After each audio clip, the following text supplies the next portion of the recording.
Allez, bonjour, bienvenue à revoir. On va faire aujourd'hui, on va essayer de refaire toute notre démarche sur le nombre de diviseurs maximum. Donc on va essayer de faire le théorème du nombre de diviseurs maximum. Je vérifie le cadrage 2 minutes. Ah, c'est bon, c'est cadré, on voit ça. Allez, c'est parti.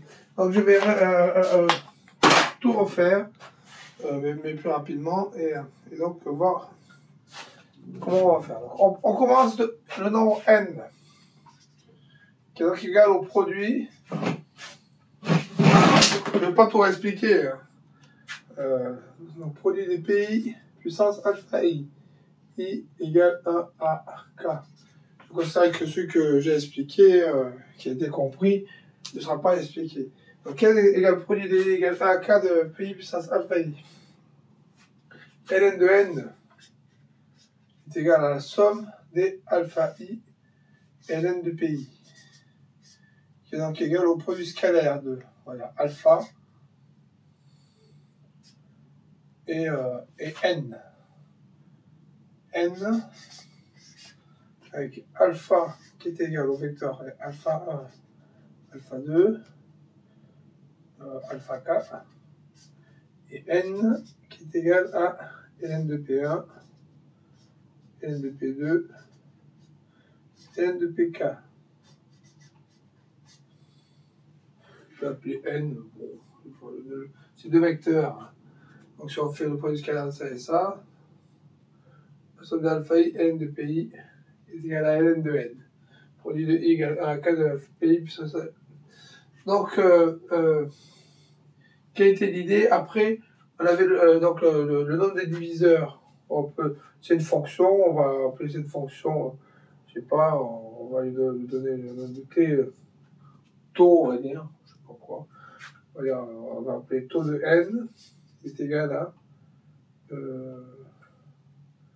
c'était produit de i égale à k, alpha i plus 1.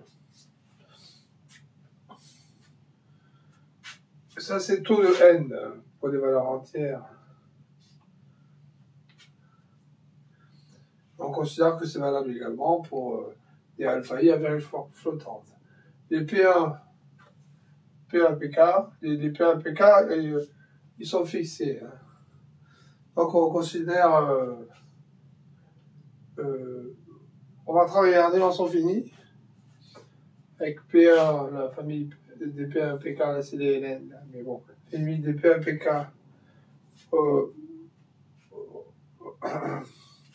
c'est les nombres premiers de la base. On va travailler en dimension finie, bah, à la limite on pourra faire monter ça plus tard. Et le taux de n égale produit de i égale à k de alpha i plus 1.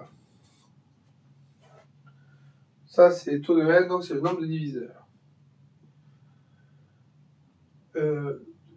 Ici, là, il y a tous les pays, c'est-à-dire que si à un moment donné, il n'est pas divisible par tel nombre premier, alpha i, ça vaut 0. Donc dans le produit, alpha i, ça vaut 1.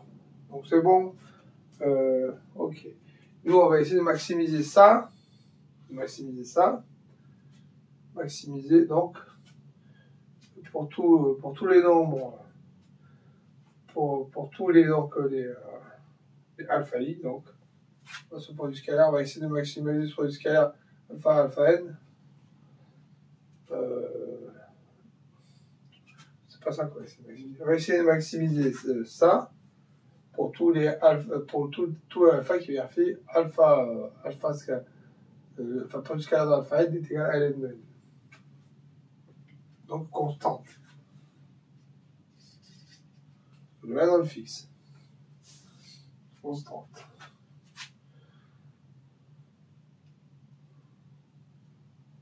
Alors,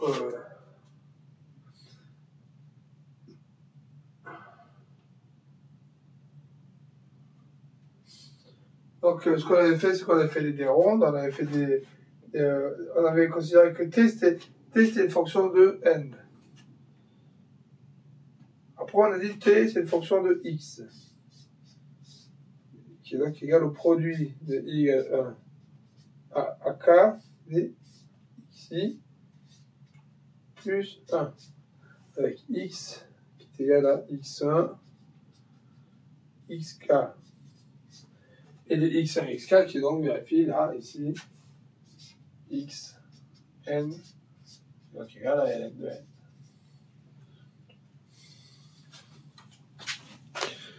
Alors, je vérifie juste que ça enregistre. Ouais. Et après, en fait, ce qu'on décide de faire, c'est de considérer qu'en fait, on prend la fonction taux. En fait, ce ne sera pas une fonction de x, x à xk.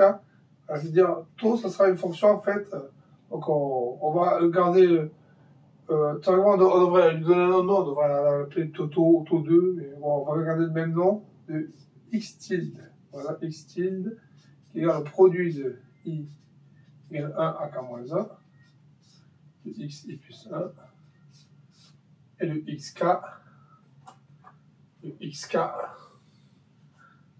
on va l'écrire comme combinaison linéaire des autres. Avec ici, xk plus 1, on va considérer que xk plus 1, c'est donc égal à ln de n moins somme de xi ln de pi à k-1 sur ln de pk. Ça, ce nombre-là, c'est xk plus 1. Donc là, on a une fonction taux qui est définie ce coup-ci sur, non pas sur k variable, mais sur vecteur de k-1 variable. Ça, c'est la première étape.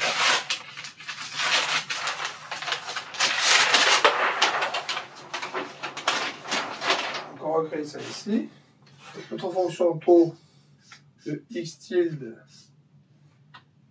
donc on l'a écrit là, égale produit de i égale 1 à k-1 de x i plus 1 et tout ça fois ln de n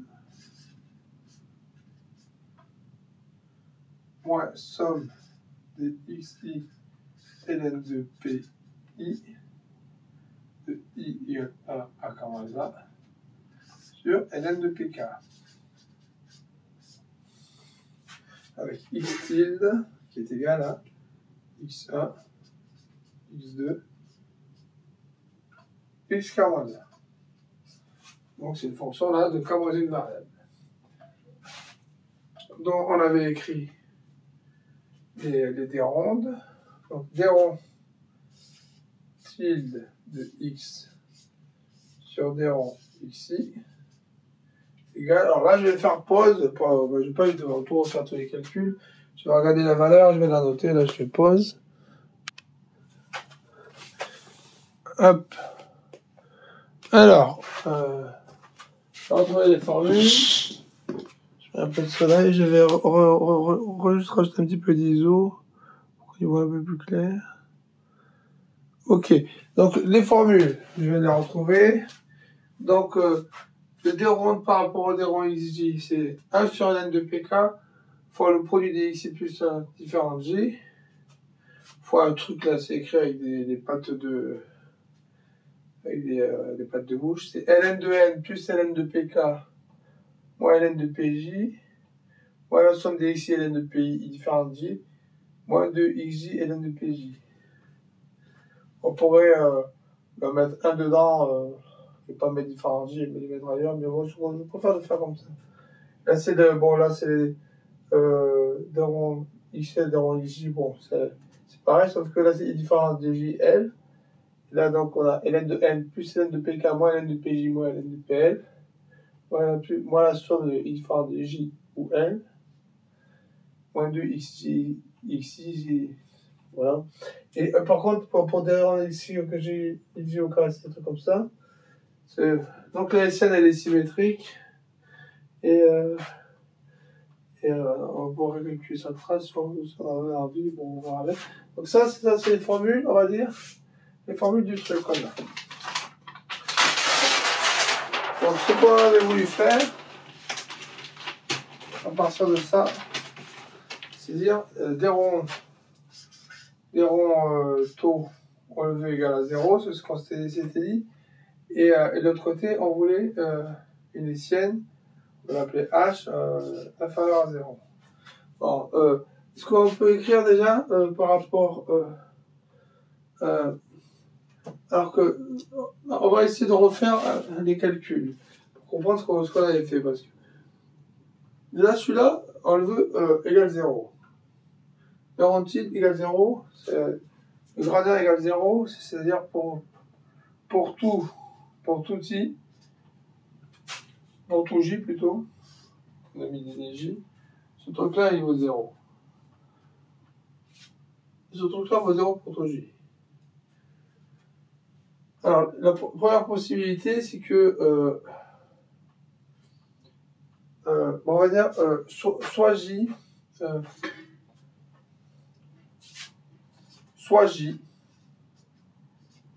inférieur à a, moins 1.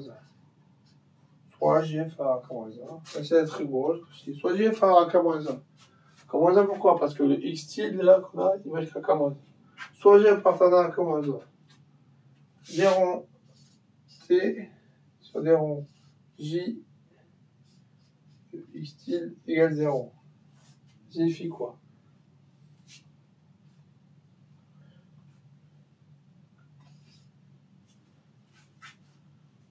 C'est par rapport au x tilde. Donc, signifie quoi? Soit, ça implique, soit il existe i tel que i différent de j tel que x i égale moins 1. Vous avez le choix. X égale moins 1. Soit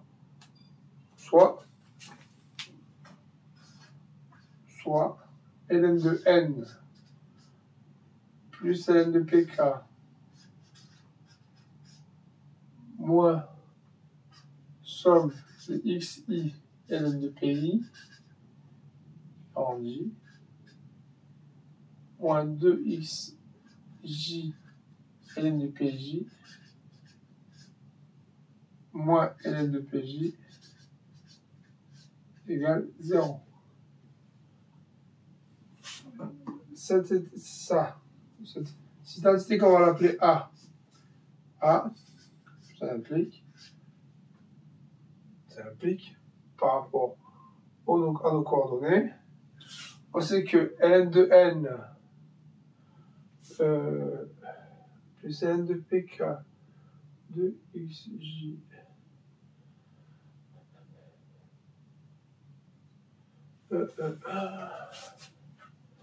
ça impliquerait par rapport à PJ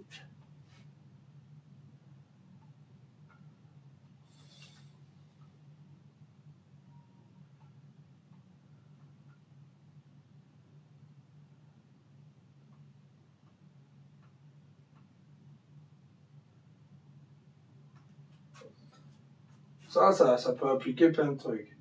Donc après, ce qu'on s'était dit, c'était, on va dire tous les xi, on va pas prendre cette condition-là, xi égale moins 1. On considère qu'ils sont tous strictement plus grands que moins 1. Et pourquoi j'avais fait ce choix-là? Je sais plus, parce que xi égale moins 1. Je crois que j'avais décidé qu'on le vire, donc on va étudier le cas où ils sont tous supérieurs à moins 1. Un choix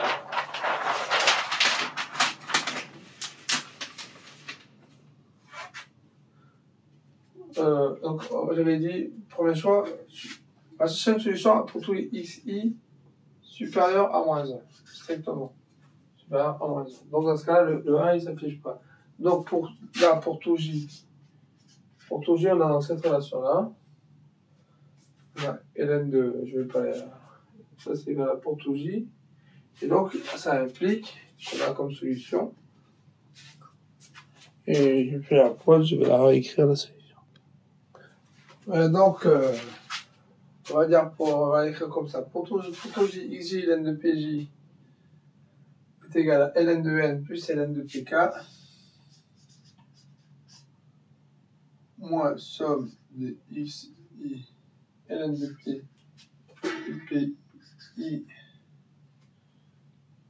Là, il n'y a pas i différent j, parce qu'en fait, on a utilisé un seul. Moins ln de p, de p, pj. Donc, on a xj est égal à ln de n moins somme de xi ln de pi. Comment elle dit? C'est égal donc à xk ln de pk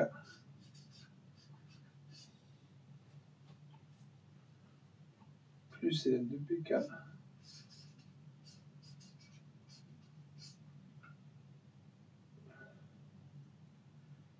sur ln de pj moins 1.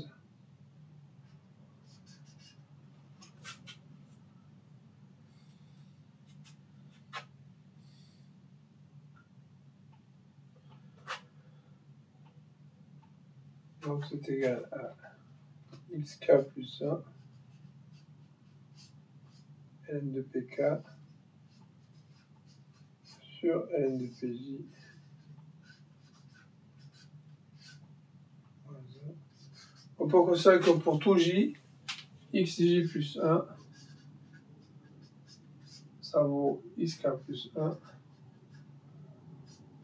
ln de pk sur ln de pj.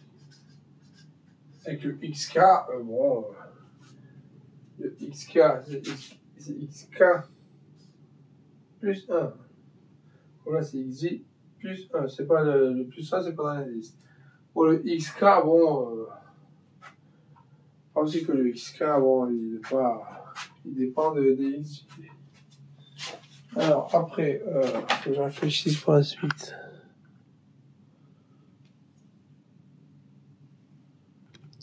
Donc voilà, ce qu'on obtient donc à la fin, c'est que xj plus 1, quand je dis xj plus 1, c'est pas j plus 1, c'est xj plus 1, ln de pj égale constante qui est égale à lambda, on va dire. Et donc x tilde pour n tilde pour jusqu'à là comme ça, c'est k moins 1 fois lambda, on pourrait dire. Et donc, en fait, on se rend compte, donc, ce qu'on a vu dans le cours d'avant, là, de pêche à la ligne, ça donnera une constante. Là, on va le mettre là.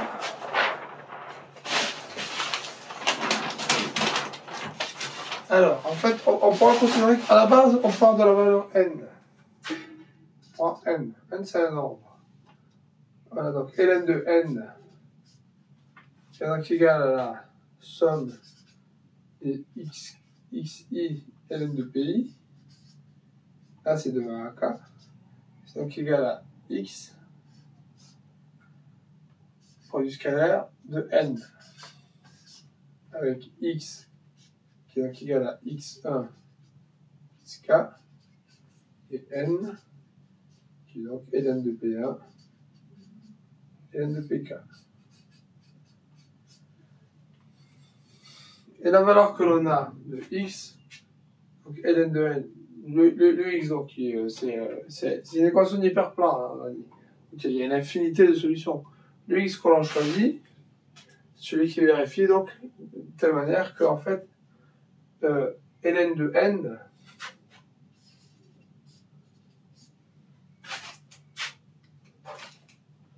c'est égal à k fois une constante lambda. Et cette constante lambda, donc on peut aussi considérer que lambda est égal à ln de n sur k. Si on prend lambda est égal à ln de n sur k, on dit soit lambda est égal à ln de n sur k. N, on l'avait choisi au départ, k aussi. Donc soit lambda est égal à ln de n sur k, ln de n sur k. Maintenant, on va dire soit pour tout j égale de 1 à k moins 1, donc pour tous les j comme ça de 1 à k moins 1, soit xj, soit donc xj égale lambda sur ln de pj moins 1. Donc, on part du nombre n.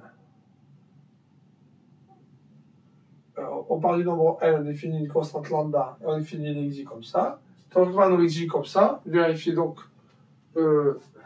déjà, vérifie l'annulation de notre gradient.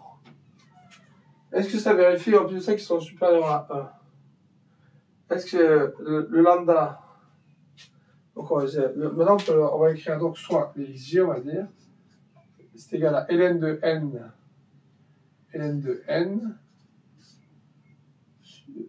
sur k ln de pj, on ne peut pas faire trop d'erreur, moins 1.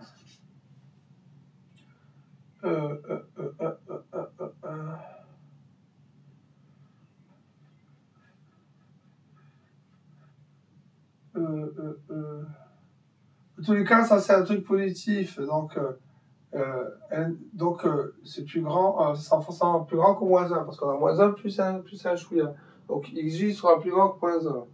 Au moins, bon, on est dans la condition qu'on a évolué quand même. On n'a pas de paradoxe là-dessus. Et donc ça annule le gradient, c'est plus grand que moins 1. Donc les xj, on les définit comme ça. ln de n sur k, ln de pj moins 1. Avec là, le lambda, là, comme je vous dis, ça va être le 11,99 du cours sur le PCN de tout à l'heure. Donc, après, une fois qu'on a ce minimum, on sait que ce minimum, toutefois, peut prendre des valeurs négatives. Alors, c'est là qu'on va faire autre chose. C'est là qu'on va dire que maintenant, à partir de ça, on va faire autre chose. Alors, celui-là, on va le mettre, je sais pas où il fait pas. On va le mettre là. Donc on aura x, il y aura x1, xk, et il y aura plus, après moins.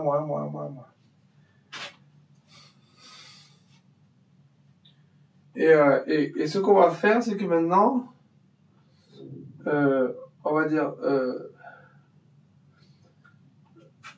on va faire le cours de ce qu'on a dit dans le cours sur le test à la ligne. On va dire, on est quelque part plus bas. Là ça c'est le point où la coordonnée de ce truc, là c'est positif. Là ça arrive à 0, là c'est le point où c'est 0. Et là c'est le point où c'est une coordonnée des éléments négatifs. Donc on va essayer maintenant de chercher le minimum, ce coup-ci.